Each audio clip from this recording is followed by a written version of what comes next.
आपको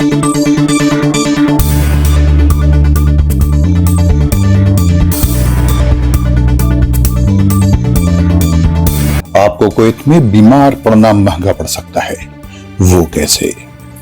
क्या फिरौन के जमाने में पिरामिड्स बनाने के लिए सऊदी अरब और इमारात ने सरमायाकारी की थी? कतर के अमीर तमीम बिन हमद ने वर्ल्ड कप जीतने के लिए जो जुब्बा या ब्लैक क्लोक अर्जेंटीना के शोहरत याफ्ता खिलाड़ी लियोनेल मेसी को पहनाया था, उसकी कीमत कितनी लगी? और सऊदी अरब की औरतें लीडरशिप पोजीशंस पर आपके यहाँ की औरतों से कितनी आगे? इस बुलेटिन में इन्हीं सवालों के जवाबात। आज बुध का दिन और दिसंबर की 21 तारीख है। अरब देश के सुनने वालों को फैजुल हक का सलाम। अगर आपने अब तक ये चैनल सब्सक्राइब नहीं किया है तो इसे सब्सक्राइब कर लें और बेल आइकन को क्लिक करना न भूलें। कुवैत की मिनिस्ट्री ऑफ हेल्थ ने फैसला किया है कि वो एक्सपेट्रिएट्स या गैर मुल्की जो वहां रहते और काम करते हैं, उन्हें इंश्योरेंस के बावजूद दवाएं खुद खरीदनी होंगी। इस फैसले पर 18 दिसंबर से ही अमल शुरू हो गया है। कुवैती अखबार अल-क़बस ने बताया है कि इस फैसले से आउट पेशेंट से 29 मिलियन दिनार से ज्यादा रकम आएगी। कुवैत में सालाना 18 लाख गैर मुल्की एक्सपेट्रिएट्स मुख्तलिफ अस्पतालों की ओपीडी में इलाज की गर्ज से आते हैं।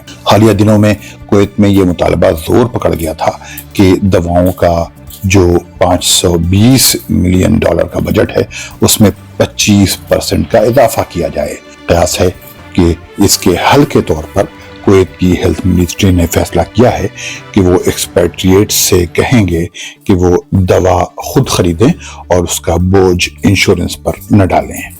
कुवैत में बीमार पड़ना आपके लिए महंगा हुआ।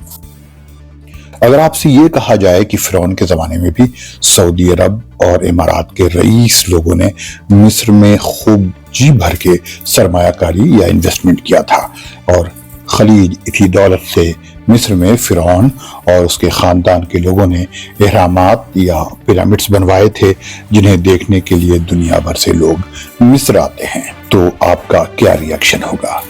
आप हैरत का इजहार करेंगे या इस बात को बेकार की बात कहेंगे? आजकल सोशल मीडिया पर एक ऐसा ही वीडियो वायरल हो रहा है जिससे मिस्र में काफी नाराजगी है। ये वीडियो मिस्र घूमने आए एक गल्फ के टूरिस्ट ने वायरल किया है। इस वीडियो क्लिप में एक मिस्री ड्राइवर जो उसे ये मिस्री पिरामिड्स दिखा रहा है, ये बता रहा है कि ये पिरामिड्स दरअसल इमारात और सऊदी अरब के बनाए हुए हैं और यहाँ गल्फ या खलीज के मुल्कों से लाए गए पत्थर इस्तेमाल किए गए हैं। उसने कहा कि पिरामिड्स के लिए मिस्र ने कुछ नहीं किया है, बल्कि ये सब फॉरेन इन्वेस्टमेंट है जैसे आज हो रहा है। उसके बकौल उनके लिए पत्थर इमारात से और सीमेंट सऊदी अरब से लाई गई थी। इस पर अरब दुनिया के लोगों ने सोशल मीडिया पर सख्त नाराजगी जाहिर की है। कुछ लोगों ने इस बात का खूब मजाक उड़ाया है। बाद लोग ये कह रहे हैं कि दरअसल उस ड्राइवर ने इस बात की तरफ इशारा किया है कि सऊदी अरब और इमारात जो बड़े पैमाने पर मिस्र में सरमायाकारी कर रहे हैं, वो पहले से ही चली आ रही है। अगर आप कभी मिस्र या किसी और मुल्क के तारीखी मुकाम पर जाएंगे तो क्या पता ऐसी ही बातें सुनने को मिल सकती हैं। इसलिए बेहतर यह है कि रख्ते सफर बांधने से पहले इन मकामात के बारे में किताबों या किसी काबिल भरोसा जरिए से मालूमात हासिल कर लें।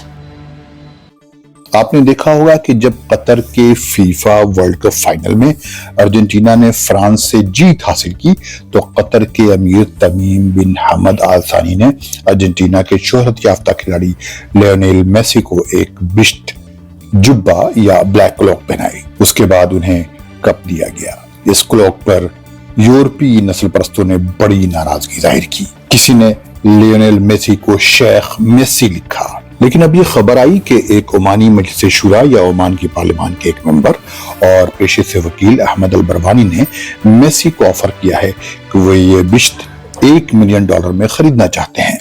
बरवानी ने ट्वीट करके कहा कि अमीर तमीम को मैंने देखा कि वो ये अरबी बिश्त पहना रहे हैं, ये दरअसल बड़े एजाज व इकराम की निशानी है। अगर मेसी मुझे ये बिश्त दे दें तो मैं उसके बदले में $1 मिलियन देने को तैयार हूं। क्या आप जानते हैं कि सऊदी अरब के इकोनॉमिक सेक्टर में औरतें लीडरशिप पोजीशंस पर कितनी हैं? آپ کو اندازہ نہیں ہوگا۔ ایک سرکاری جانکاری کے مطابق سعودی عرب میں لیڈرشپ پوزیشنز پر عورتیں 2016 میں 21.5% تھیں، لیکن 2022 میں وہاں 45% عورتیں لیڈرشپ پوزیشنز پر ہیں۔ ذرا آپ اپنے یہاں کے فیگرز نکال کر بھی دیکھ لیجئے گا۔ سعودی عرب کے ایک لوکل اخبار مکہ نے ان سرکاری ڈیٹا کے حوالے سے کہا ہے کہ سعودی عرب میں جاب مارکیٹ یعنی ملازمتوں میں عورتوں کا تناسب یا ریشیو بڑھ کر 36% ہو گیا ہے۔ ملتے ہیں اگلے بلیٹن میں۔ خدا حافظ۔